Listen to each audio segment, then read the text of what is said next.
In this video, we're going to have a look at the fringe benefit of residential accommodation.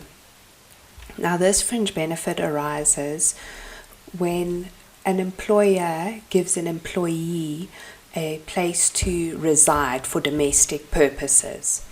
And in order to calculate the determined value, the 7th schedule says that the employee needs to be taxed on the rental value less any rental consideration that the employee paid to stay in the accommodation. Now, the rental value is what we need to learn to calculate, and this depends on whether the employer owns the accommodation that the employee resides in, or if they rent it, if the employer rents it from another party. So to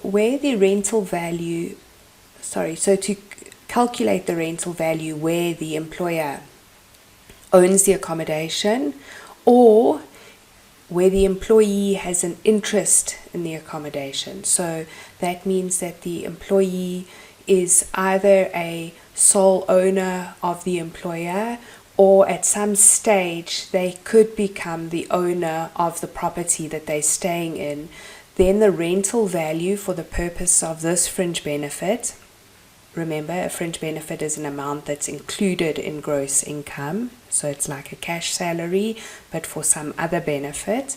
So where the employee has an interest in the accommodation or the accommodation is owned by the employer, then we will use this formula that you see on your screen to calculate the rental value of the accommodation. And let's run through each of the A, B, C's and D's in this formula so that you know where you're going to get the amounts from. First of all, A, that's the remuneration proxy. Now, a remuneration proxy is the amount of remuneration excluding this fringe benefit. Now, remuneration is defined in the 4th schedule of the Income Tax Act. Any remuneration that's received in the previous year of assessment is referred to as the remuneration proxy.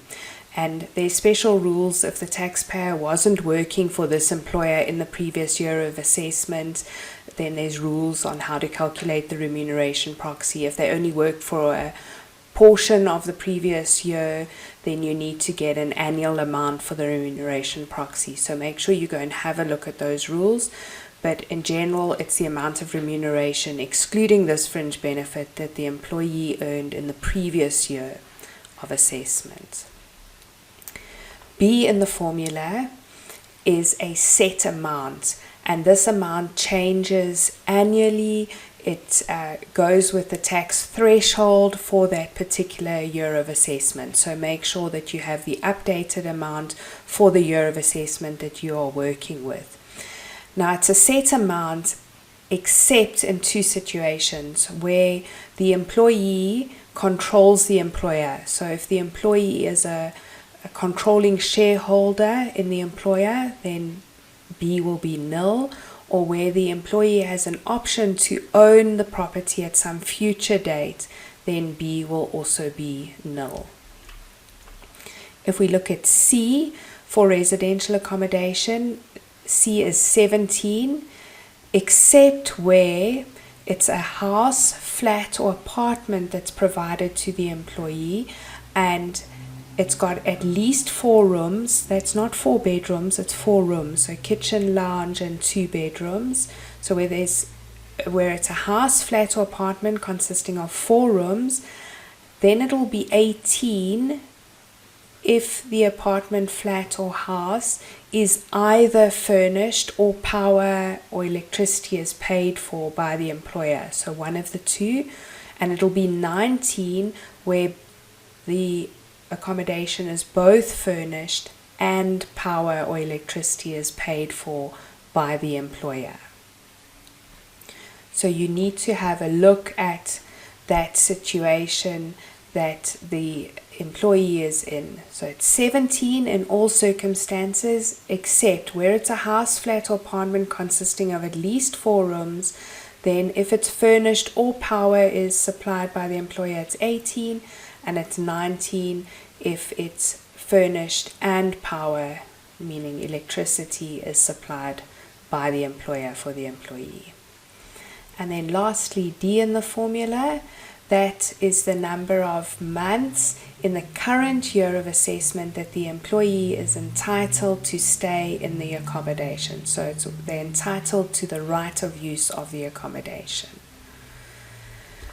Where the employer rents accommodation from a non-connected person, so it must be an arm's length transaction, then the rental value is the lower of the formula value, that was the formula that we discussed in the previous slide, or any expenditure that's been incurred by the employer. Okay, so also included in this fringe benefit is temporary holiday accommodation that's supplied by the employer to the employee, where that accommodation is rented by the employer for the employee. Then the amount that will be included in the employee's income tax, gross income, as a fringe benefit is the cost paid by the employer, and this includes all meals, refreshments, and services that are paid for by the employer. Where the accommodation is owned by the employer, then the amount that will be used to calculate the rental value is the rate per day at which the accommodation would normally be let to a non-employee. And of course, in both situations, if the employee has to pay any amounts for the use of the accommodation, then you can reduce that rental value by the consideration paid by the employee in order to calculate the amount that will be included in the gross income of the employee.